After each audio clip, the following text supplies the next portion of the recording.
आप दूर रह के भी जुड़े जबलपुर से। आपका स्वागत है। Yes yes yes yes. Ah, thank you. प्रभु आपको आशीष दे कि आप अपने पार्टी के बीच में भी प्रभु के वचन को सम्मान देते हुए हमारे साथ जुड़ सके। और जितने भी लोग जुड़े हैं उन सबका हम प्रभु यीशु मसीह के नाम से स्वागत करते हैं। अभी भी अगर आपको लगता है कि आपका कोई मित्र छूटा हुआ है या जिसको जुड़ना चाहिए, या आपके फैमिली मेंबर, आपके चर्च के लोग, अगर आप सोच रहे हैं कि जिनको जुड़ना चाहिए, आप उनको लिंक शेयर कर सकते हैं कि वे भी हमारे साथ जुड़कर वचन की आशीषों को प्राप्त कर सके। प्रभु का धन्यवाद हो कि आज एक बार फिर से हम प्रकाशित वाक्य की पुस्तक का अध्ययन करने के लिए आए हैं।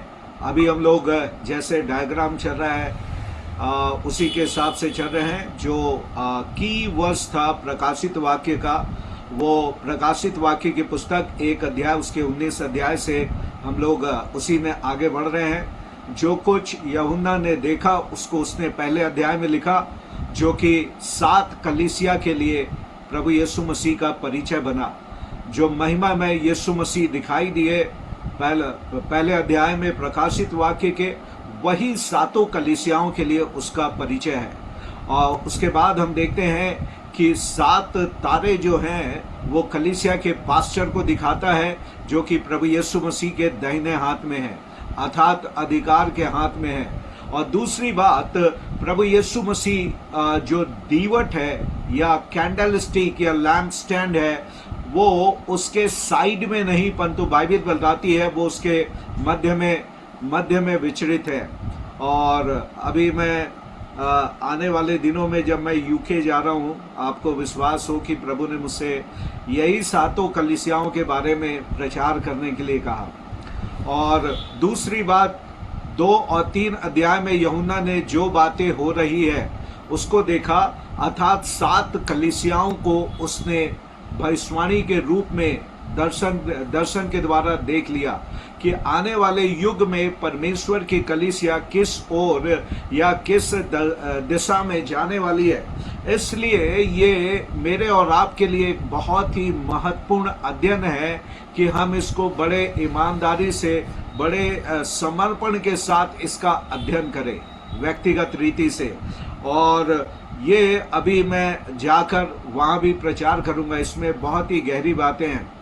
7 कलीसियाएं, मैंने आपको बताया था कि ये हिस्टोरिक है, अर्थात जब इसने यूहन्ना ने इस पत्रियों को लिखा तो उसके समय में, यूहन्ना के समय में 7 कलीसिया वहाँ पे उपस्थित थी। 7 कलीसिया वहाँ पे उपस्थित थी। उसके बाद जब भविष्यवाणी के रूप में लिखा तो 7 कलीसियाओं के युग के बारे में लिखा। और आज हम 7 कलीसियाओं के युग को भी देखेंगे। और हमारे बीच में भाई राजेश जो अभी देख रहे हैं, वो हमारे ही कलीसिया के हैं। वो जब घर आए तो मुझसे प्रश्न पूछे, यहाँ पे नहीं पूछ पाए थे, तो उन्होंने कहा भैया कैसे हमको पता लगेगा कि एक कलीसिया का युग कैसे होगा। तो उसका भी उत्तर हम आज आपको देंगे कि एक युग कब समाप्त हुआ और दूसरी कलीसिया का युग कब आरंभ होकर फिर वो कहाँ पे समाप्त हुआ, किस प्रकार से युग बदले, इसके बारे में भी आज हम लोग बात करेंगे। और साथ साथ हर कलीसियाओं के बीच में कुछ कठिन शब्द आए हैं। मुझे मालूम नहीं कि आप लोगों ने पढ़ते समय उसको मार्क किया कि नहीं किया, पर मैंने भी उसको मार्क किया है। आज हम उन कठिन बातों को, जो बाइबिल को प्लेनली पढ़ने से हमको समझ में नहीं पड़ता, उसके बारे में भी हम लोग बातचीत करेंगे। और फिर उसके बाद आपके पास प्रश्न उत्तर का मौका होगा। फिर उसके बाद आपको मिलेगा 6वें अध्याय से लेकर आप पाएंगे 19 अध्याय तक 7 साल का क्लेश काल और महाक्लेश काल के बारे में वर्णन है। अभी बीते दिनों में मैंने 2 वीडियो देखा है ना। विशाल मंगलवादी, एक बहुत बड़े मिशनरी है इंडिया के, उन्होंने कहा देयर इज नो रैप्चर, मुझे रैप्चर नहीं दिखाई देता। फिर डॉक्टर शेफाली ने भी एक वीडियो भेजा, नहीं, मेरे दोस्त ने, किसी ने भेजा मुझे एक वीडियो, और उसमें भेजा कि वो भी एक कोई बड़ा व्यक्ति है जो कह रहा है कि there is no rapture, there is no rapture. और बाइबल में रैप्चर दिखाई दिया जाता है 4थे अध्याय में। वहाँ पे क्लियरली रैप्चर का क्लियरली वहाँ पे वर्णन किया गया है, और इसको हम लोग सीखेंगे। और जैसे ही हम इसके आगे बढ़ेंगे, एक्शन शुरू होने वाला है। अभी हम लोग थोड़ा सा थ्योरी में चल रहे हैं, थ्योरी में, और इसके बाद हम मिस्ट्री जो रिवील होने वाली है उसके बारे में जाएंगे। तो ये बहुत ही जरूरी है कि आप इन कलीसियाओं को व्यक्तिगत रीति से अध्ययन करें।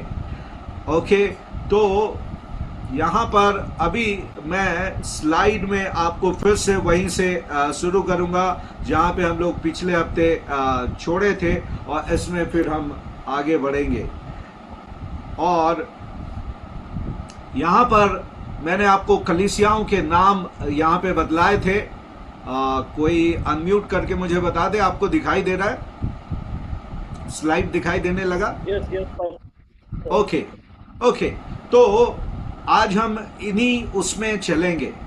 आपको मैंने पिछले अध्याय में बतला दिया था, हर कलीसिया के अध्ययन के लिए 7 बातें वहां पर दिया गया है। 7 बातों में सारी पत्री को लिखा गया है, चाहे इफिसुस की पत्री है, चाहे स्मुर्ना की पत्री है, चाहे पेरगमन, थुआतीरा, सरदेस, फिलाडेल्फिया, लौदीकिया, कोई भी कलीसिया का अगर आप अध्ययन करेंगे तो उसमें 7 बातों के विषय में वहां पे लिखा गया है। पहली बात है कलीसिया का नाम, दूसरी बात में यीशु का परिचय, तीसरी बात में कलीसिया की तारीफ, चौथी बात में कलीसिया के लिए क्या उपदेश या चेतावनी या बुराई की बातें हैं, पांचवी बात क्या उपदेश दिया गया है, और उसके बाद जय पाने में क्या इनाम मिलेगा, और सातवीं और आखिरी बात प्रभु यीशु मसीह कलीसिया से, आत्मा कलीसिया से क्या कहता है।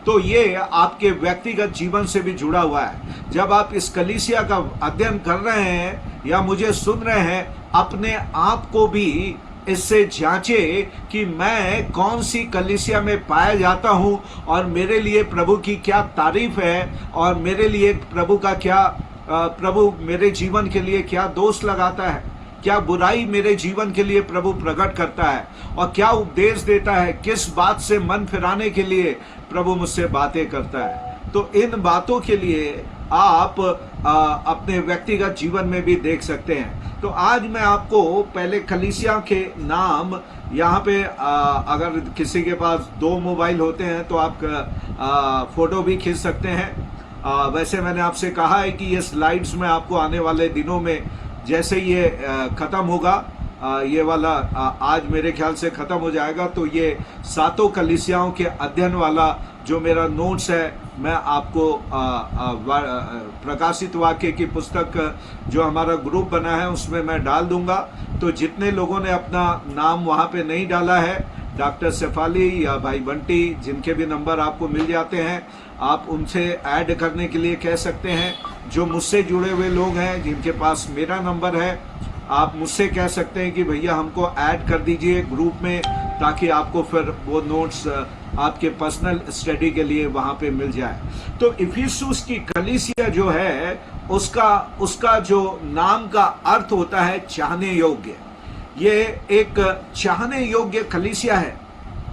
On the paper perfect. ये जो कलीसिया है पेपर में बिल्कुल परफेक्ट है। ये काम अच्छा करती है, मेहनत अच्छा करती है, दुख उठाते हुए थकी नहीं है, और वरदान भी, परखने का वरदान भी है, परखने के वरदान के द्वारा लोगों को परखती भी है। पर बाइबल कहती है कि इसने अपना पहला सा प्यार छोड़ दिया। खोया नहीं, पर इसने छोड़ दिया। पहले से प्यार का छोड़ने का मतलब होता है कि हम डॉक्ट्रिन में तो बहुत अच्छे हैं, पर डिवोशन में हम कमजोर हो गए। डॉक्ट्रिन हमारी बहुत अच्छी है, पर डिवोशन हमारा खत्म हो गया। आज मेरे और आपको बाइबल यहाँ पे चेतावनी देते हुए कहती है कि आपको चेत करना है। 3 बातें यहाँ पे लिखी गई है, रिमेंबर, रिपेंट और रिटर्न। 3 बेदारी के लिए शब्द इफिसुस की कलीसिया को पिछली बार हम लोगों ने देख लिया था। दूसरी कलीसिया का मतलब, स्मुर्ना का मतलब होता है गंधरस या लोभान। तो ये जो कलीसिया है, ये आप पिछली बार भी मैंने आपको शायद बताया था, एक मर करके एक अंग्रेजी में बोलते हैं, या गंधरस लोबान जो होता है, आप लोगों ने देखा होगा, और उसको मसलने से, एक प्रकार का धातु होता है, और उसको मसलने से सुगंध आता है, परफ्यूम आता है। और स्मुरना की कलीसिया को अगर आप देखोगे तो ये दुख उठाने वाली कलीसिया थी। इस कलीसिया में दुख उठाने का बात यहाँ पर लिखा गया है। तो ये एक दुख उठाने वाली कर्स्ट यानी कुचली हुई, क्रस्ट यानी कुचली हुई कलीसिया थी, सताव में से होकर गुजरने वाली कलीसिया थी। फिर एक प्रगमन का मतलब होता है विवाह। आने वाले अभी थोड़ी देर में मैं जब आपको इसके प्रोफेटिक एज के बारे में आपसे बात करूंगा, आप पाओगे कि कलीसिया का विवाह जो रोमी एम्परर थे, शासक थे, उससे विवाह हो गया। और तीसरी बात, यहाँ पे थुआतीरा की जो कलीसिया है, ये लगातार एक बलिदान चढ़ाने वाली या एक दुष्ट आत्माओं से एक समझौता करने वाली थुआतीरा की कलीसिया थी। अगर इसको आप देखेंगे तो एक तरीके से ये करप्ट कलीसिया, एक भ्रष्ट कलीसिया यहाँ पे आपको दिखाई देगा, जहाँ पे इजबेल नाम की एक झूठी वैश्वक्ता इसके कलीसिया में रहती है। और ये अभी थोड़ी देर में मैं आपको इसके बारे में बात करूंगा। फिर अगर आप सरदिस के पास जाएं तो सरदिस की कलीसिया एक बचा हुआ भाग उसमें से निकल के आ रहा है।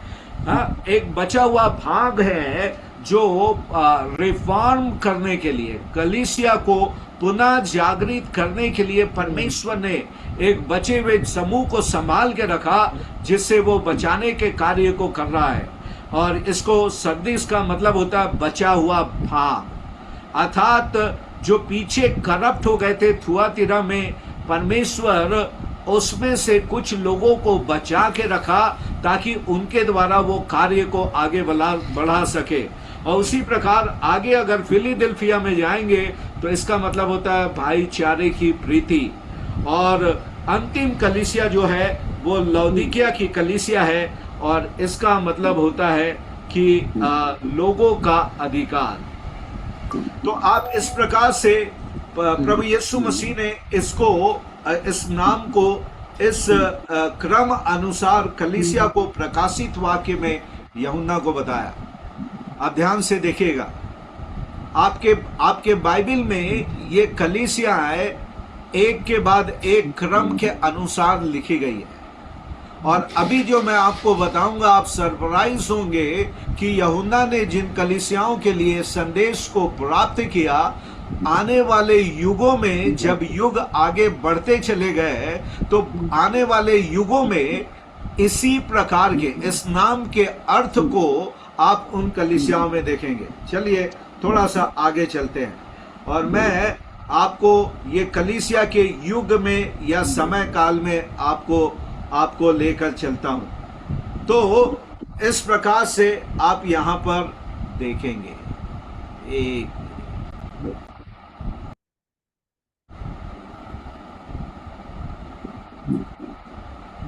मुक्ति सिस्टर, आप म्यूट कर दीजिए अपने आप को। एक मिनट, ये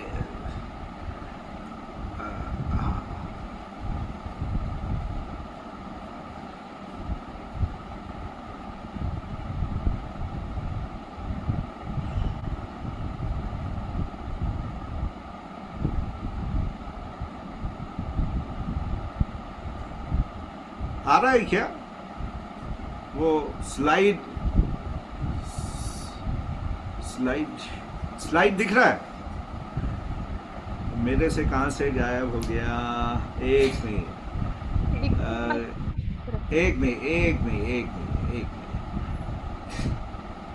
हाँ, ओके। तो आप यहाँ पे कलीसिया के युग को देखेंगे तो आप देख रहे हैं, पहला जो है इफिसुस, ये किसके युग को दिखा रहा है? प्रेरितों के युग को। इफिसुस की कलीसिया प्रेरितों का युग है।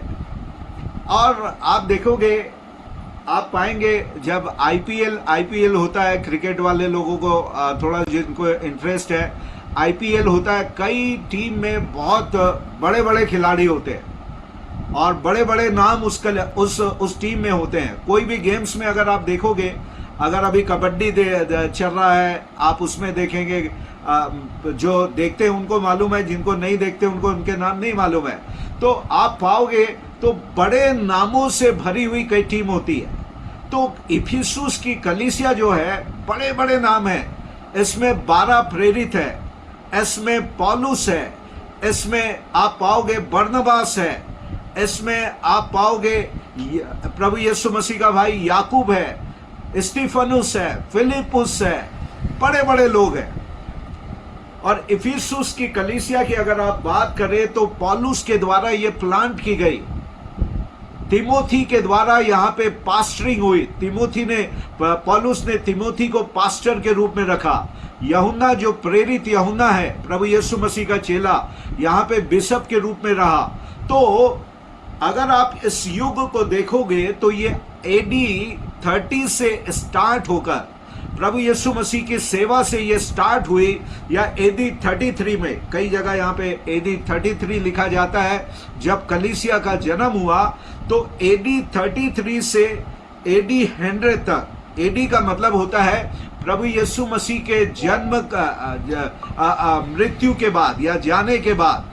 तो एडी 33 से यीशु मसीह एडी 33 में स्वर्ग में उठा लिए गए और उसके बाद कलीसिया का जन्म हुआ, और एडी 33 से 100 एडी तक, एडी 100 तक प्रेरितों का युग चला। आपको मैंने बताया अंतिम प्रेरित जो जीवित रहा उसका नाम है प्रेरित यूहन्ना। और इस युग में मुख्यतः प्रेरित लोग काम करते रहे। प्रेरित का मतलब होता है भेजा हुआ, और भेजा हुआ का मतलब है ये सेवा में इतने लीन हो गए कि ये परमेश्वर के प्रति अपने डिवोशन को, अपने समर्पण को भूल गए। ये ऐसा हुआ कि इनकी चार्जिंग जो है, बैटरी लो होने लगी। इनकी बैटरी लो होने लगी। बैटरी का मतलब होता है जैसे ही आपके पास स्मार्टफोन है, जब आप उसको यूज करते रहते हैं तो उसकी बैटरी आप देखते होंगे घटती जाती है और आपको उसको प्लग इन करना पड़ता है ताकि फिर से रिचार्ज कर सके। और ये केवल सेवा में इतने लीन हो गए कि जिसकी सेवा कर रहे हैं उनके लिए इनके पास कोई समय नहीं रहा। उसके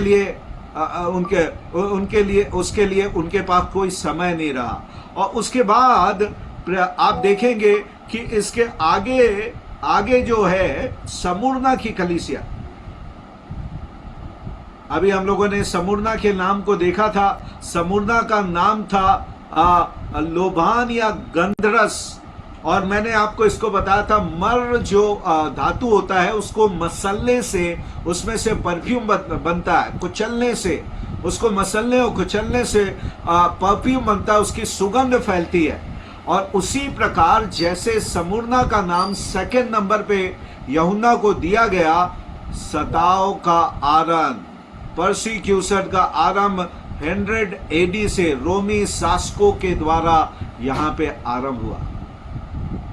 आप देखिए कितनी प्रॉफिटिक लिखी है। जैसे ही प्रेरित और युग कैसे चेंज हो रहा है, जब अंतिम प्रेरित का जो कि प्रेरित यूहन्ना है उनकी मृत्यु हुई, इसका मतलब है प्रेरितों का युग समाप्त हुआ। और जो प्रश्न भाई राजेश पूछे थे कि एक युग कहाँ से आरंभ होता है, कहाँ खत्म होता है, उसका सिंपल इलस्ट्रेशन है या एग्जाम्पल है। एक व्यक्ति का जीवन कहाँ से आरंभ होता है और कहाँ पे खत्म होता है। आपको मालूम होगा एक व्यक्ति का जीवन कब आरंभ होता है, जब वो पैदा होता है, और उसका जीवन कब समाप्त होता है, उसका युग कब समाप्त होता है, जब उसकी मृत्यु होती है। आप बोलते हैं उसका युग खत्म हो गया, वो मर गया। शासन काल, हमारे मोदी जी का शासन काल अभी चल रहा है ना। कब चालू हुआ? 10 साल पहले चालू हुआ, अभी चल रहा है। जब खत्म हो जाएगा, जब कोई दूसरा प्रधानमंत्री आ जाएगा, हम बोलेंगे कि उनका युग समाप्त हो गया, उसी प्रकार जब प्रेरित यूहन्ना की मृत्यु हुई, उसके बाद से स्मुरना की कलीसिया का युग आरंभ हुआ। और आप पाओगे, इतिहास को उठाकर देखिए, सबसे ज्यादा जो सताव हुआ वो 100 एडी से 313 एडी तक हुआ। अभी आपके पास बहुत बड़ी लाइब्रेरी है, आपके पास बहुत बड़ी लाइब्रेरी है जिसका नाम है गूगल। पहले ज़माने में लोगों के पास पुस्तक नहीं होती थी पढ़ने के लिए। आज आपके पास लाइब्रेरी, आप टाइप करेंगे मेरे को चर्च हिस्ट्री हिंदी में अगर बोल के भी बताओ कि 100 एडी से 313 एडी में क्या हुआ, आपको बोलने वाली किताब भी मिल जाएगी। आप पाएंगे प्रियो, बड़े बड़े शहीद यहाँ पे हुए, बड़े बड़े शहीद यहाँ पे हुए। और इसमें पॉलीकाप नाम का एक यूहन्ना का चेला भी हुआ। पॉलीकाप नाम का एक स्मुरना के युग में, स्मुरना का वो बिशप कहलाता था, स्मुरना की कलीसिया का वो लीडर था। और पॉलीकाप नाम का एक व्यक्ति था, 85 साल की उम्र में, जब शायद उसने 85 साल सेवा किया या उम्र में आया 85 साल। और आपको मालूम है, जब रोमी शासन उसको पकड़कर सताव के लिए उसको स्टेडियम में लाकर खड़ा किया, और स्टेडियम को सजाने के बाद उससे कहा गया कि जो कैसर की मूर्ति है, कैसर की मूर्ति पे लोबान चढ़ाओ, उसको धूप चलाओ और कहो कि कैसर ही परमेश्वर है, कैसर ही प्रभु है। उसने बोला 85 साल से मैं प्रभु यीशु मसीह की सेवा कर रहा हूं। पॉलीकाप ने कहा 85 साल से मैं प्रभु यीशु मसीह की सेवा कर रहा हूं, और उसने इन 85 सालों में मुझे कभी धोखा नहीं दिया। इस 85 साल में उसने मुझे कभी धोखा नहीं दिया। मैं उसको कैसे धोखा दे सकता हूं? कैसर मेरा प्रभु नहीं, प्रभु यीशु मसीह मेरा प्रभु है। और उसके बाद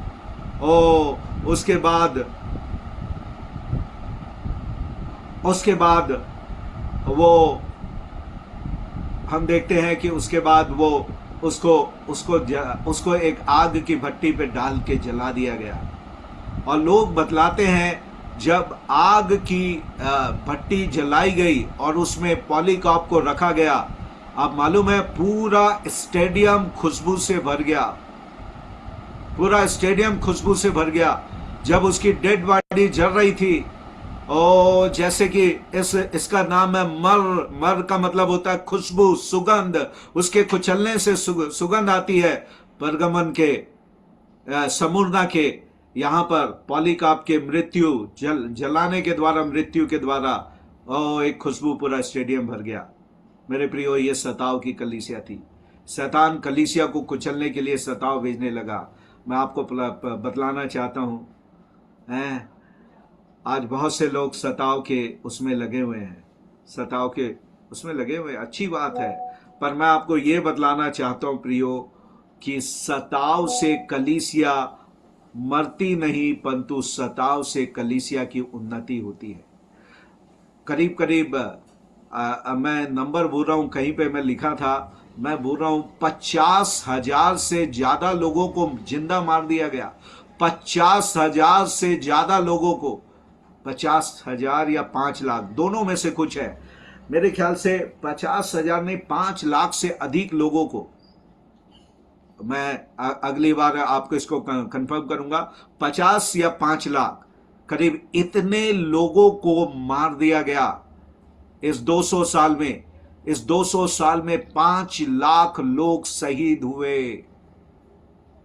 आप सोचते हैं छोटी संख्या है, जिसमें लोगों को जिंदा जला दिया गया, जिनकी स्किन उतार ली, जिंदा स्किन उतार दी गई। जैसे एक मुर्गी को आप कटवाने जाते हैं, स्किन उतार के दो बोलते हो, जैसे मुर्गी की स्किन उतारी जाती है, उसको तो हलाल करने के बाद उतारते हैं। यहाँ पे कई प्रभु के सेवकों का जिंदा स्किन निकाल दिया गया। आप थोड़ा सा अनुभव करें, जब मैं आपको बतला रहा हूं, जंगली जानवरों के सामने उनको जो भूखे रखे जाते थे पाल के, जिनको खाना नहीं दिया जाता था, और जब किसी को सजा दी जाती तो इन लोगों को छोड़ दिया जाता था और जिंदा जंगली जानवरों के बीच में स्टेडियम में इनको छोड़ दिया गया। उसके बाद रेगिस्तान में चमड़े से लपेटकर, कई लोगों को चमड़े से लपेटकर उनको छोड़ दिया गया। और जब चमड़ा सिकुड़ने लगता है, इनकी हड्डियां धीरे धीरे करके टूटने लगती। ओ मेरे प्रियो, आप पढ़िएगा इन इतिहास को, आपको बल मिलेगा। आज का सताव कुछ भी नहीं है। आज कोई पादरी 2 थप्पड़ खा लेता है या थोड़ी सी नाक से मुंह से खून आने लगता है और वो बोलता है आज मैंने बहुत मार खा के आ गया। नहीं जी, तुमने कुछ भी नहीं खाया। उस यीशु को याद करो। इसमें इस कलीसिया में यीशु मसीह ने क्या क्या क्या कहा आपको मालूम है? एक आयत में क्या कहा? इस कलीसिया को प्रभु कैसे इनकरेज करें, देखिएगा, पढ़िएगा। 2 अध्याय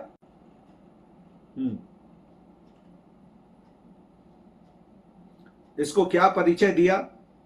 क्या परिचय दिया? 8वीं आयत को पढ़िएगा, 2:8 में।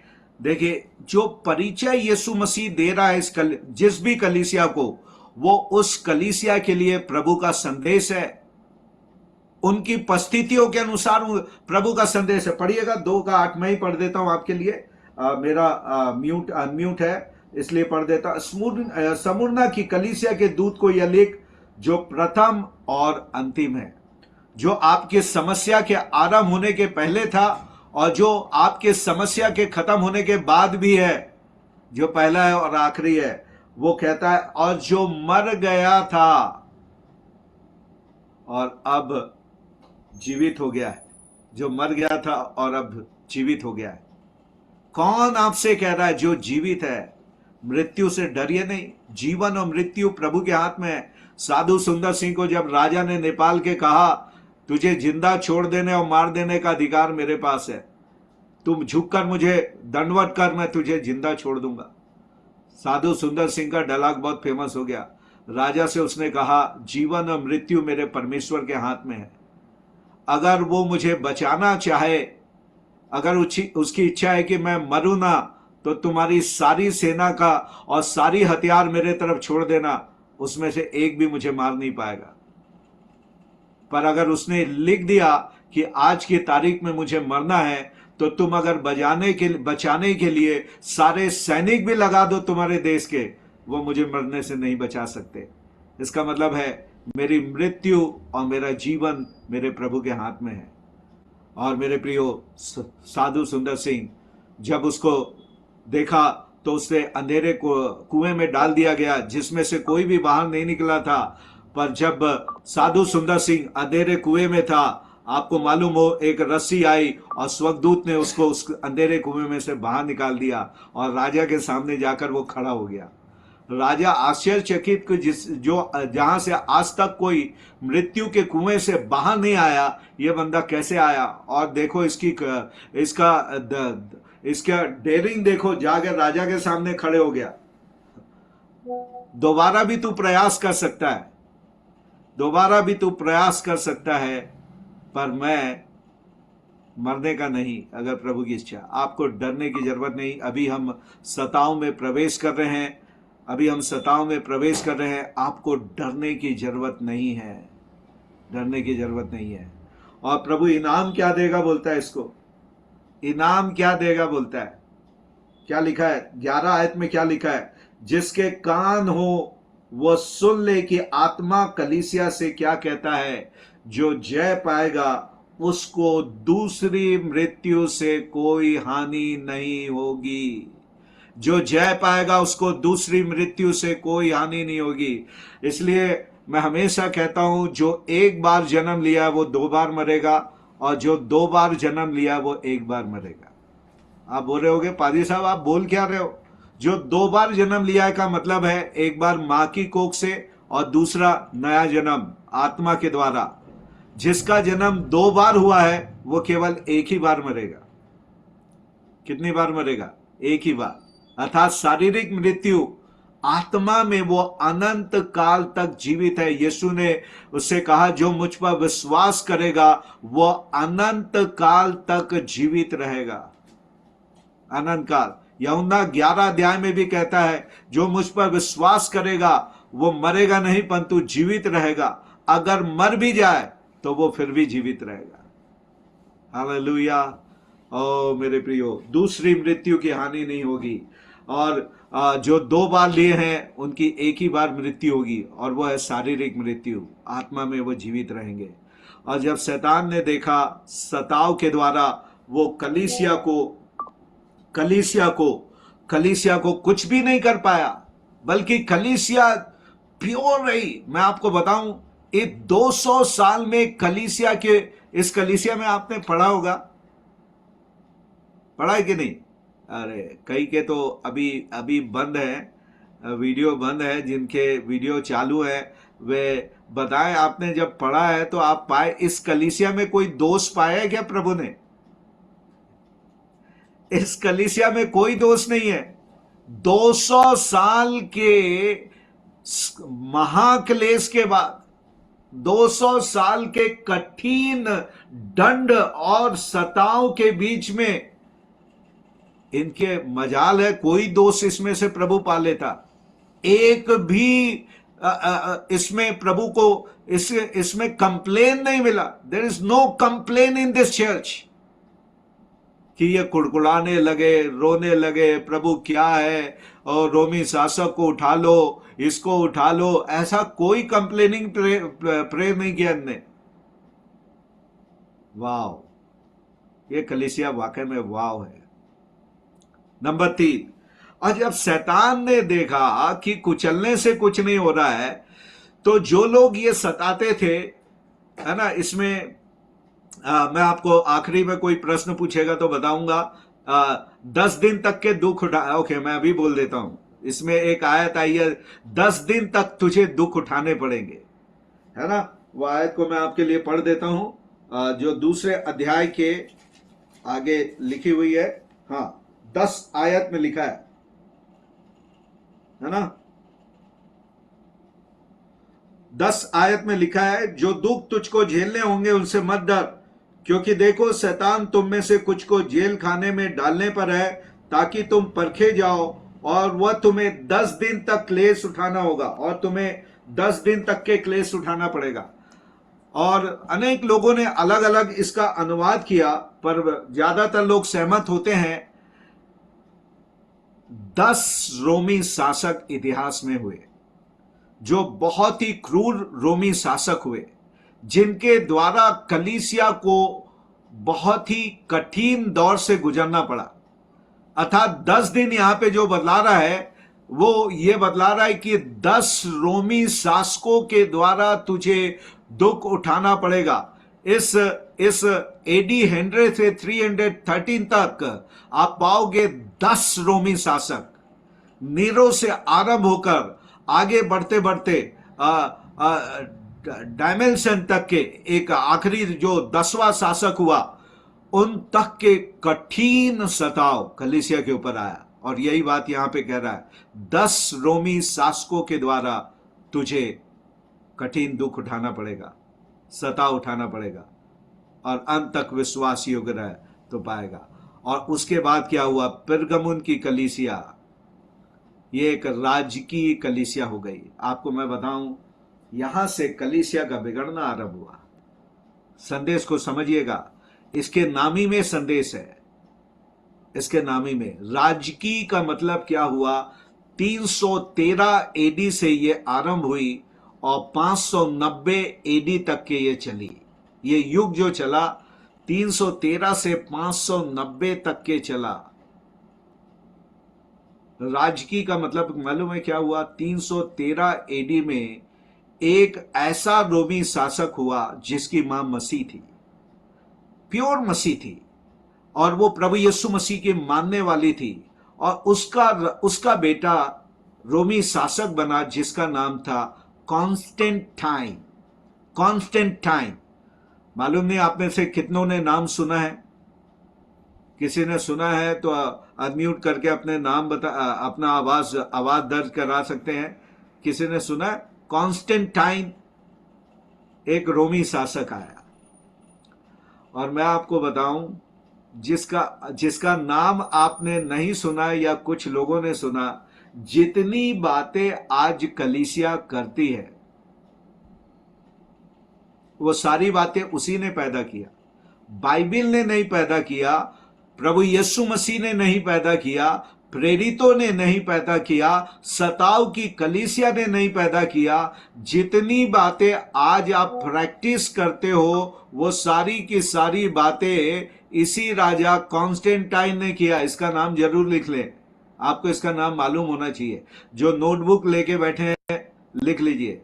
आपको मालूम है कि आपके बिल्डिंग के ऊपर एक क्रूस लगा होता है और एक चर्च बिल्डिंग है। आप में से जो लोग पास्टर हैं, जिनके पास, कई लोगों के पास चर्च बिल्डिंग है, वो चर्च बिल्डिंग के ऊपर क्रूस लगा हुआ है। अभी बीते दिनों में कितने प्रश्न आते हैं तो कई बार मैं भूल भी जाता हूं किसने पूछा, पर किसी ने मुझसे क्रूस के बारे में पूछा। भैया हम उस कलीसिया को देखते हैं कि उस कलीसिया के ऊपर क्रूस का, हाँ भी याद आ रहा है। एक भाई के घर में थे हम लोग, तो उसके घर में जब हम गए थे तो उसने पूछा, भैया उस चर्च बिल्डिंग के ऊपर उन लोग क्रूस का वो नहीं लगाते हैं, क्रूस का साइन नहीं लगा हुआ है, वो सही है कि गलत है? आज आप पाओगे ज्यादातर, आप चर्च की कल्पना करें, बिल्डिंग की एक बड़ा गुम्बद होता है और गुम्बद के ऊपर में छोटी सा होता है, एक क्रूस लगा हुआ है ना। और जो त्रिभुजाकार कलीसिया में होती है उसके भी ऊपर में एक क्रूस बनाया हुआ होता है। आपको मालूम हो कि पहली बिल्डिंग और जिसके ऊपर में क्रूस का चिन्ह लगा हुआ है या चर्च के पुलपिट में क्रूस रखा हुआ है, ये कॉन्स्टेंटाइन नाम के राजा ने इसको जन्म दिया।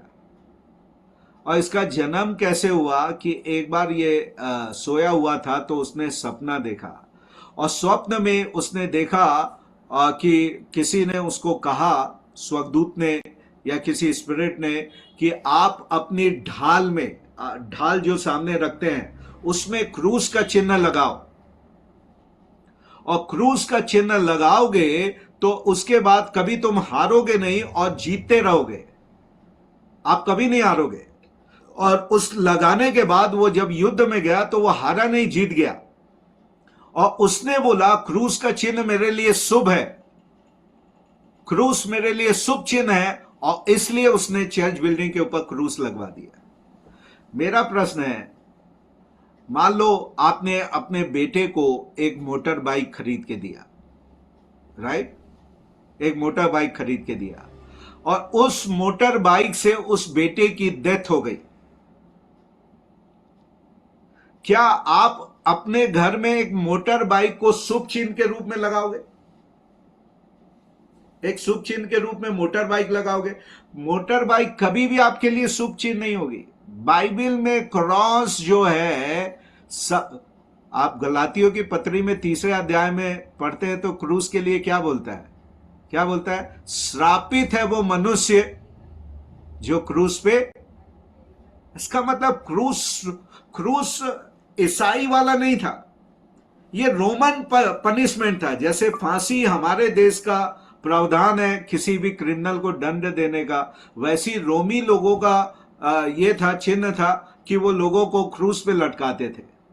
तो क्रॉस कोई बिब्लिकल साइन नहीं है या एक शुभ चिन्ह के रूप में दिया।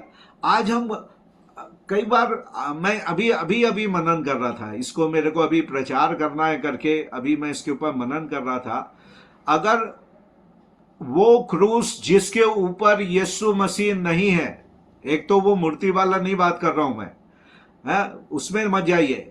वो क्रूस अगर जिस पे यीशु मसीह चढ़ा हुआ नहीं है, वो एक लकड़ी के टुकड़े के अलावा कुछ भी नहीं है, लकड़ी के टुकड़े के अलावा कुछ भी नहीं है।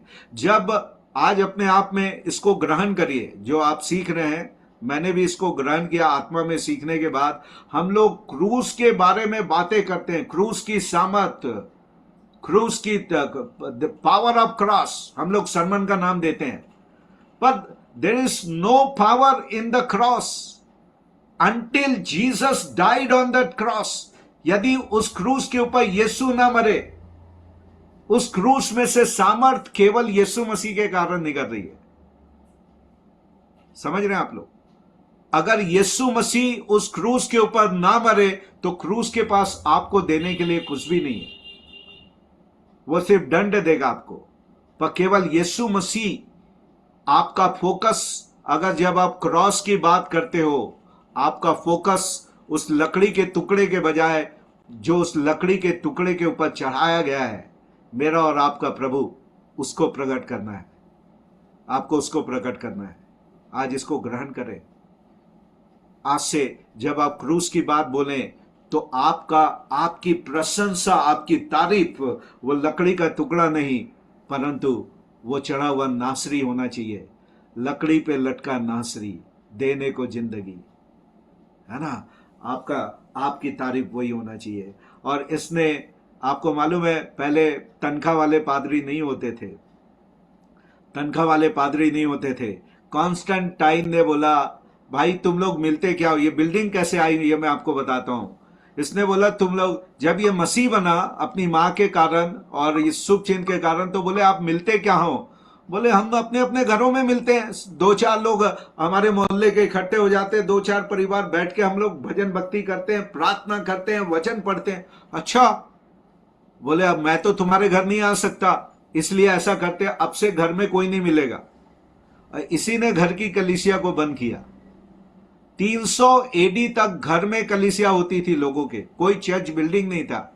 पहली कलीसिया 325 एडी में, 325 एडी में पहली बिल्डिंग कलीसिया बनी, जिसके ऊपर क्रूस लगा हुआ था। और फिर उसने पूछा, तुमको सिखाता कौन है। बोले कोई नहीं, हम आपस में एक दूसरे से सीखते हैं। अरे बोले मेरे को तुम क्या सिखाओगे, कोई पढ़ा लिखा आदमी होना चाहिए, जिसके पास डिग्री होनी चाहिए। और फिर इसने एक डिग्रीधारी पादरी नियुक्त कर दिया। बोले अभी सब लोग नहीं बोलोगे, अभी सब नहीं बोलोगे, वही बोलेगा जिसको, जो पढ़ा लिखा डिग्रीधारी आदमी है, जिसको अपॉइंट किया गया है, और बाकी लोग बैठ के सुनेंगे और सीखेंगे। तो पहला, और उसको सरकार पैसा देगी। इंग्लैंड में आज भी चर्च ऑफ इंग्लैंड में गवर्नमेंट उनको तनख्वाह देती है, गवर्नमेंट उनको रहने की जगह देती है। They are like a government job. वो पास्टर जो है चर्च ऑफ इंग्लैंड में एक गवर्नमेंट जॉब में है, पूरी गवर्नमेंट की फैसिलिटी है, रिटायर होने के बाद पेंशन है। आप समझ रहे हैं कहां से कहां कलीसिया गई। उसके बाद एक तनख्वाहदारी पादरी आ गया, और उसके बाद बोले नहीं अभी कैसे आराधना चलती है। बोले जो मन में आता आत्मा अगुवाई करता हम करते। बोले नहीं ऐसा नहीं चलेगा, एक लिस्ट होनी चाहिए।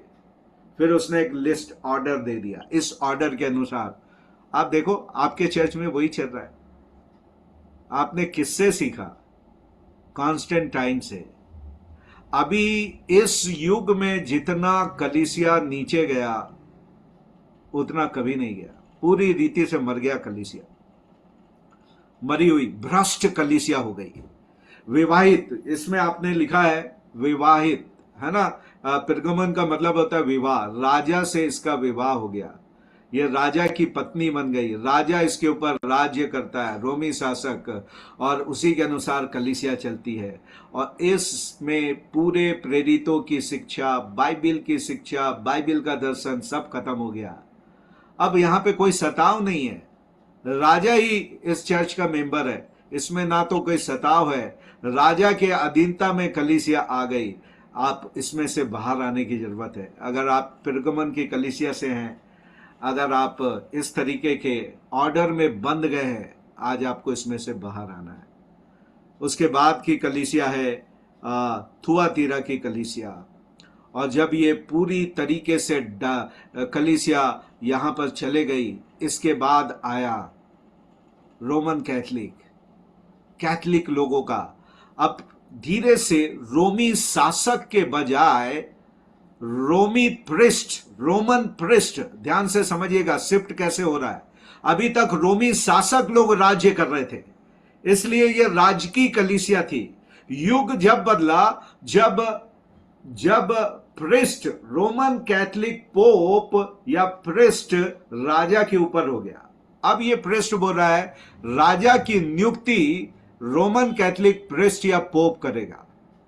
पोप राजा से बड़ा है, पोप जो है वो धार्मिक अगुवा है, और धार्मिक अगुवा ही पॉलिटिकल लीडर के ऊपर, राजनीतिक अगुवे के ऊपर राज्य करता है, उससे बड़ा होता है।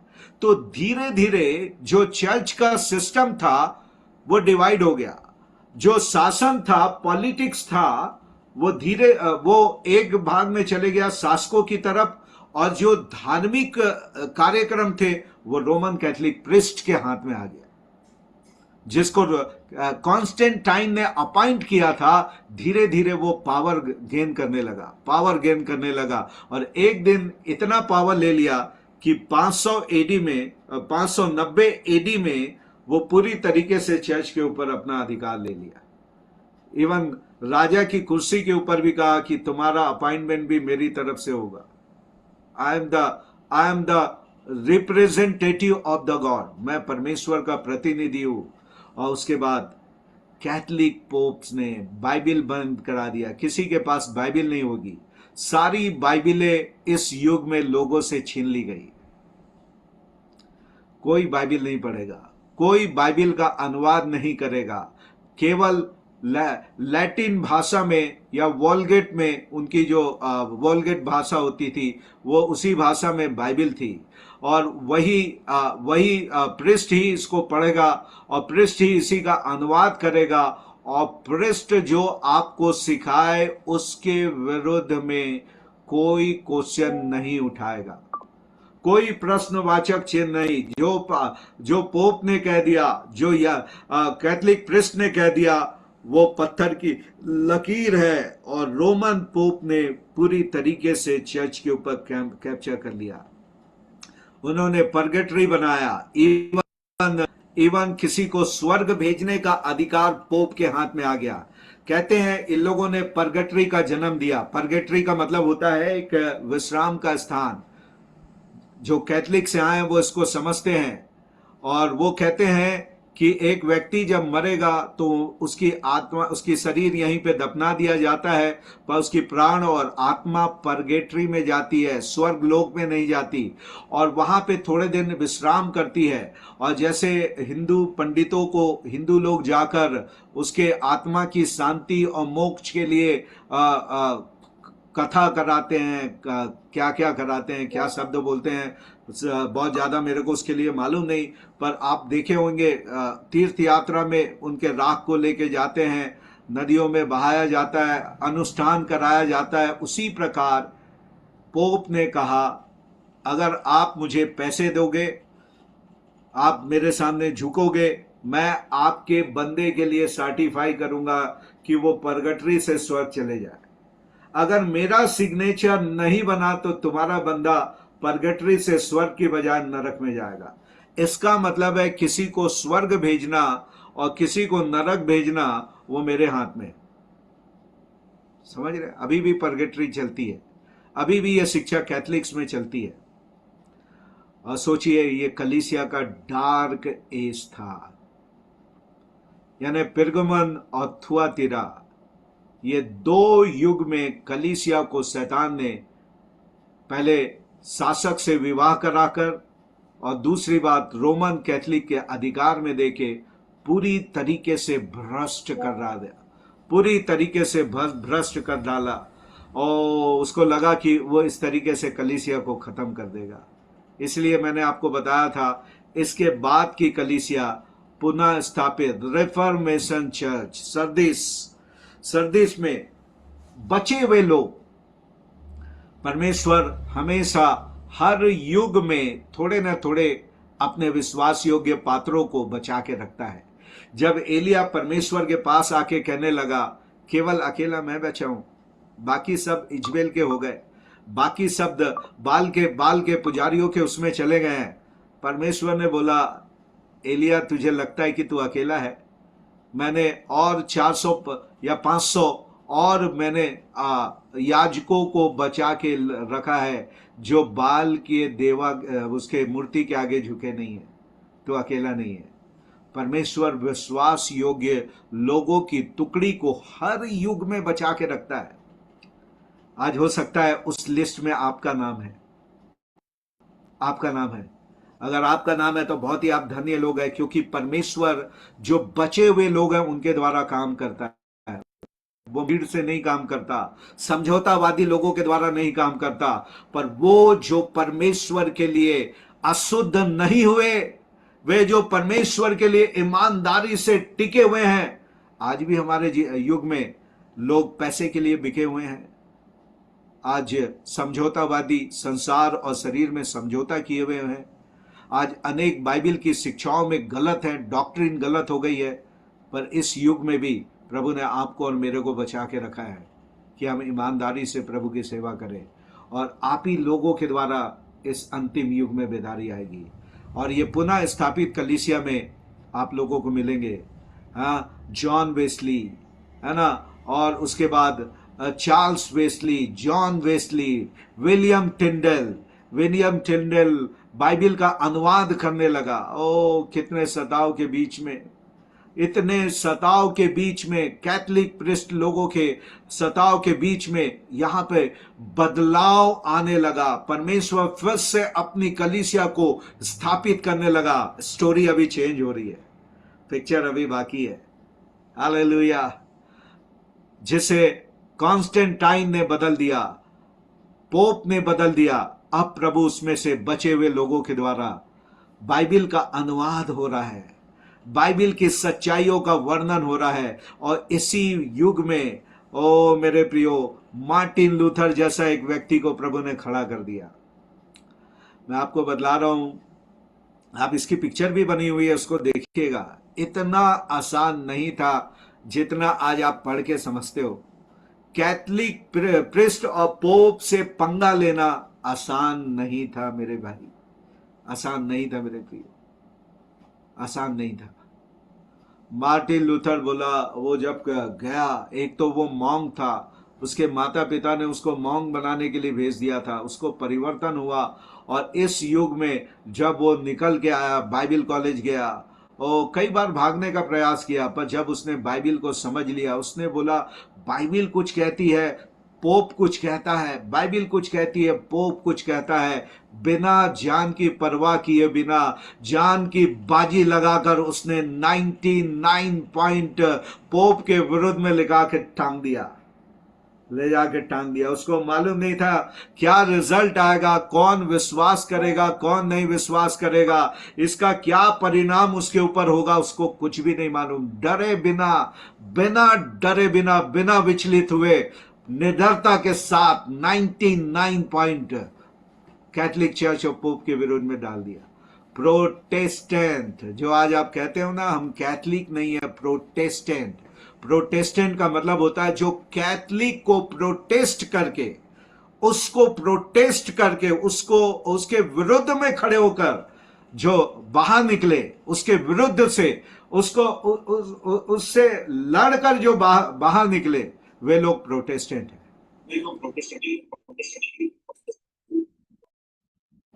है ना, प्रोटेस्टेंट की परिभाषा। हम लोग प्रोटेस्ट किए, हम लोग आप लोग प्रोटेस्ट करने के लिए बैठते हो ना अभी सरकार के सामने, आंदोलन। प्रोटेस्ट का मतलब होता है आंदोलित, कैथलिक चर्च को आंदोलित, उसका आंदोलन कर दिए, उससे बागी हो गए, ये वो लोग थे प्रोटेस्टेंट। पर आज भी कई कैथलिक परंपरा, शैतान ने बोला ठीक है जाओ, पर कुछ कैथलिक परंपराओं को लेकर चले जाओ। आज भी हम लोग निकल गए, पर कॉन्स्टेंटाइन आज भी हमारे चर्च में दिखाई देता है। हम प्रोटेस्टेंट हैं, पर आज भी रोमन कैथलिक आराधना की विधि, कई चीजें आज हमारे जीवन में दिखाई देती है। और एक सबसे बड़ी बात जो दिखाई देती कैथलिक चर्च से आया, salvation is not by faith alone. Catholic क्या कहते थे, सबसे बड़ी डॉक्ट्रिन जिसका विरोध मार्टिन लूथर ने किया वो था, कैथलिक कहते थे उद्धार केवल विश्वास के द्वारा नहीं, विश्वास और रिचुअल, रिचुअल यानी काम, विश्वास के साथ आप चैरिटी करोगे, कैथलिक के कार्यों को, नियमावधि को आप पूरा करोगे, जो नियम कैथलिक पोप और प्रिस्ट ने बनाया, तब जाके आपका उद्धार होगा, केवल विश्वास से नहीं होगा। पर मार्टिन लूथर ने रोमन्स 5:1 को टांग के लिख दिया, जस्टिफिकेशन बाय फेथ अलोन, विश्वास के द्वारा ही धर्मी ठहरता है। Justification bye faith alone. अगर आज आपकी कलीसिया बोलती है केवल विश्वास से उद्धार नहीं है, आपको पवित्र जीवन भी, मैं पवित्र जीवन वो उसका उल्टा मतलब ना निकाले। कई लोग बोलते हैं कि आप जब तक पवित्र स्वर्गदूतों की तरह नहीं बन गए आपका उद्धार नहीं हुआ है, आपका उद्धार नहीं हुआ है। नहीं जी, जस्टिफिकेशन धर्मी ठहरना केवल विश्वास से है। इसका नंबर 2 है। अभी छोटा सा क्लिप मेरा चल रहा है, आप लोगों ने सुना होगा, जो लोग मुझे फॉलो करते हैं फेसबुक में, एक छोटा सा मैंने डाला। सैंक्टिफिकेशन की क्लास अभी चल रही है और ये मृत्यु तक चलेगी, और मृत्यु के पहले ये क्लास खत्म नहीं होने वाली। और आप जस्टिफिकेशन का क्लास पास कर लिया तो अगली क्लास में आप फेल भी होगे तो आप पीछे क्लास में नहीं जाते। आप समझ रहे हो? आप फेल होने के बाद उसी क्लास को दोबारा पढ़ोगे, डिमोशन नहीं होता कि पिछली क्लास में डाल दो। आप वाली पास कर लिए मतलब हमेशा के लिए पास कर लिए, आप धर्मी ठहर गए विश्वास के द्वारा। अभी आप दूसरे क्लास में हो, पवित्रीकरण में, और आत्मा और आपके कोऑपरेशन के द्वारा हमारा पवित्रीकरण हो रहा है। अंश अंश करके हम मसीह के रूप में बदलते जा रहे हैं, और हम अपने कर्मों के द्वारा अभी भी धर्मी नहीं ठहरे हैं, हम विश्वास के द्वारा धर्मी ठहरे, और विश्वास के द्वारा प्रभु के खत्म किए गए कार्यों के द्वारा मैं और आप पवित्र ठहराए जा रहे हैं। यीशु का लहू आज भी मेरे और आपको पवित्र कर रहा है। कोई धर्म का काम आपको पवित्र नहीं कर रहा, पर ये पवित्रीकरण जो हो रहा है वो यीशु मसीह के लहू के द्वारा हो रहा है। छुटकारा जो आपको मिल रहा है उसकी मृत्यु के द्वारा मिल रहा है, उसका लहू, उसका मृत्यु आपको शुद्ध कर रहा है। पर कलिए यहां पर पुनः स्थापित कलीसिया में मार्टिन लूथर ने इसको डाल दिया। हालेलुया। फिर उसके बाद ये युग चला, अनेक इसमें बड़े बड़े रिफॉर्मर आए, और यहाँ पे जॉन काल्विन लोग भी इसी में रिफॉर्मेशन का काम शुरू किए। मार्टिन लूथर सबसे बड़ा नाम इसमें। 1517 से आप देखेंगे मार्टिन लूथर का जन्म हुआ, 1730 तक के ये चला। और उसके बाद आपको मालूम है उसके बाद मिशनरीज आरंभ हुए। फिलाडेल्फिया, इसका मतलब है भाईचारे की प्रीति। लोग बोलने लगे हमको थर्ड वर्ल्ड कंट्री, एशियन कंट्रियों को प्यार करना है। फिर इसके बाद 1730 से मिशनरियों का जाना आरंभ हुआ। एडोनाय जैक्सन बर्मा में गए, विलियम कैरी भारत में आए, और मिशनरी निकलकर अफ्रीका में हडसन टेलर निकले, चाइना में गए, और उसके बाद अफ्रीका में गए, और अनेक मिशनरी निकले। और थर्ड वर्ल्ड कंट्री ये जो थी, इंडिया है, अफ्रीका है, चाइना है, बर्मा है, यहां पे मिशनरी निकलने लगे। ये मिशनरी कलीसिया बन गई। ओ देखो, धीरे धीरे बचे हुए लोगों से प्रभु ने कलीसिया को पुनः स्थापित किया। कैथलिकों के चुंगल से राजकीय कलीसिया कॉन्स्टेंटाइन के चुंगल से बाहर निकाला और पुनः स्थापित प्रभु ने किया, और वहां से अब मिशनरियों को निकालकर भेजने लगा, प्रभु भेजने लगा। अगर विलियम कैरी भारत नहीं आता तो आज मैं और आप अपने हाथ में बाइबिल लेके प्रभु के ऊपर विश्वास करते कि नहीं, एक क्वेश्चन मार्क होता। उसने आया, आज जो भी बाइबिल आज आपके हाथ में है, विलियम कैरी बड़ा दुख उठाकर इंडिया में आया। उसकी स्टोरी जरूर पढ़िएगा। जो आपके देश में सुसमाचार लेके आया, ये आपका कर्तव्य बनता है कि उसकी पूरी कहानी को पढ़ें आप, गवाही को, कि कितना दुख उठाया। उसकी पत्नी पागल हो गई थी, मलेरिया बच्चों को हो गया था, बड़े बड़े बड़े दुख उठा के, उस समय ट्रीटमेंट नहीं होता था, वो बड़ी कठिन यात्रा होती थी। उसने भारत की भाषा सीखा, बंगला सीखा, बंगला में पेपर उसने छापा, बंगला में बाइबिल उसने छापा, फिर 40 से अधिक लैंग्वेज में उसने बाइबिल का अनुवाद कर दिया। आज आपने क्या किया? हम लोग बड़े 30वां काम बनते हैं, मैंने ये कर दिया, वो कर दिया। उठा के इतिहास देखो, आपको मुंह, शर्म से मुंह छिपाओगे आप। आज जो मैंने ये किया, मैंने वो किया, जो बड़ी बड़ी बातें करने वाले हैं, उनको इतिहास निकाल के देखो। सरदीस की कलीसिया में जो लोग मारे गए, आपने उस दुख उठाए, आप उसका अंश भी वहां नहीं पहुंचते हो। मैं और आप आज आज इतने आरामदेह हो गए हैं। अभी मैं आखिरी में आ रहा हूँ, अभी से मैं उसके लिए बोल रहा हूँ कि आज एसी लग गया है। पास्टर जी गर्मी में बहुत गर्मी हो जाता है, एसी लगा लो ना। अरे ठीक है भाई, चलो एसी लगा दो। पास्टर जी जमीन में बैठना बड़ा कठिन लगता है, आर्थोलाइटिस है, पैर पैर मुड़ता नहीं है। ऐसा करो ना, एक चेयर लगवा दो। ले चेयर लगवा दे। पास्टर जी म्यूजिक अच्छा होना चाहिए, म्यूजिक सिस्टम अच्छा होना चाहिए। अरे बाप रे, आज कलीसिया इंसान आत्माओं और परमेश्वर की उपस्थिति से ज्यादा मटेरियल से भर गई है। उसकी कीमत तो आप लगा के देख लो। आपके म्यूजिक सिस्टम, माइक सिस्टम और चेयर सिस्टम और एसी सिस्टम और 50 सिस्टम जो है, और लंगर सिस्टम और ये सिस्टम और वो सिस्टम। आप पाओगे जी आपने कलीसिया को बहुत बिगाड़ दिया और बिगाड़े जा रहे हैं। पर बहुत बिगाड़ रहे हैं। प्रभु इसको देख के खुश नहीं होता। आप याद रखो, प्रभु इसको देखकर खुश नहीं होता। और प्रभु बोलता है जिसको जितना दिया गया उसका उतना हिसाब किताब भी होगा। तुझे एसी की चेयर रिलैक्सिंग चेयर, कई जगह में मसाज चेयर लग गया है। वो जो मॉल के ऊपर लगे रहता ना, उसी टाइप की जो मसाज कर, वैसी वाली चेयर का चर्च भी बन गया है। जाते हैं बिल्कुल आराम से लेट जाते हैं, सुन रहे हैं कि नहीं सुन रहे। और वो अपने माइक भी लगा लिए पर्सनल सुनने के लिए, जैसे आप सुनते हैं ना पब्लिकली एक आ रहा है, सिस्टम चल रहा है। क्या कलीसिया को कहां से कहां लेके जा रहे हैं। ओके, मिशनरी निकले। आप पढ़िए विलियम कैरी को, क्या दुख उठा के उसने किया। फाइनली लौदीकिया, इसके आगे क्या लिखता है, यह आज की कलीसिया है, 19वीं शताब्दी से शुरू हुई और आज भी आपके है। इस कलीसिया में आपको कोई तारीफ नहीं मिलेगी। ये 7 में से ऐसी पहली कलीसिया है जिसकी कोई तारीफ ही नहीं है। आप सोच लो, प्रभु आपको देख के बोल रहा है, ये मेरे और आपके लिए है। मेरे और आपके लिए देख के बोल रहा है कि भाई तेरे लिए मेरे पास तारीफ के कोई भी शब्द नहीं है। कहीं से तो तू तारीफ के योग्य दिखाई दे। किस बात के लिए मैं तारीफ करूं, कुछ भी तेरे पास नहीं है। पूरा का पूरा 100% तू विश्वासघाती हो गया है, धर्म रहित। Unrighteousness is full in this church. ये युग में, एक इंडिविजुअल चर्च की बात नहीं कर रहा, इस युग की कलीसिया में, है ना।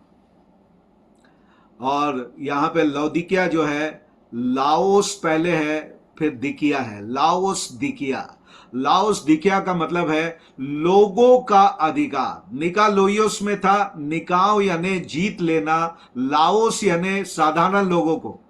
आपको पिछले हफ्ते मैंने बताया था, निकालुइयो का नाम का मतलब है, निकाओ का मतलब जीत लेना, कब्जे में कर लेना। लाओस यानी लोगों को। लाओस यहां पे स्टार्टिंग में है। लाओस यानी लोगों का, दिकिया यानी अपने का नियंत्रण ले लेना।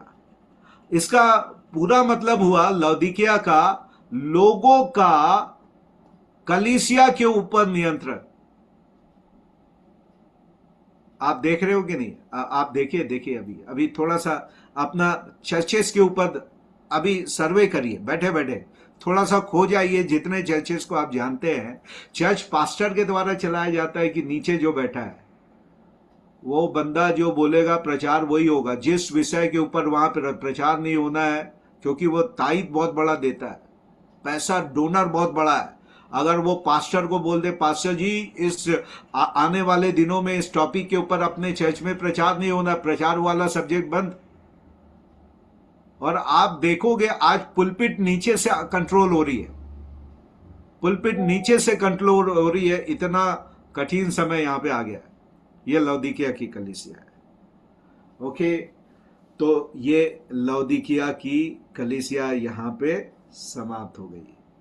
और क्या इसमें मेरे को आपको बताने के लिए है, देखूं मैं।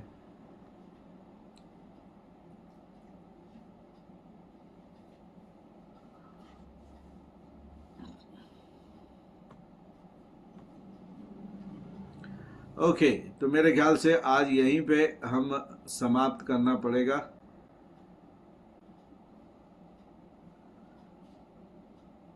तो मेरे ख्याल से हाँ 8:45 हमारे बीच में हो चुका है। मेरे ख्याल से मैंने 5 मिनट एक्स्ट्रा भी ले लिया है, इसलिए अभी हम यहाँ पे समाप्त करके प्रश्न की ओर जाएंगे।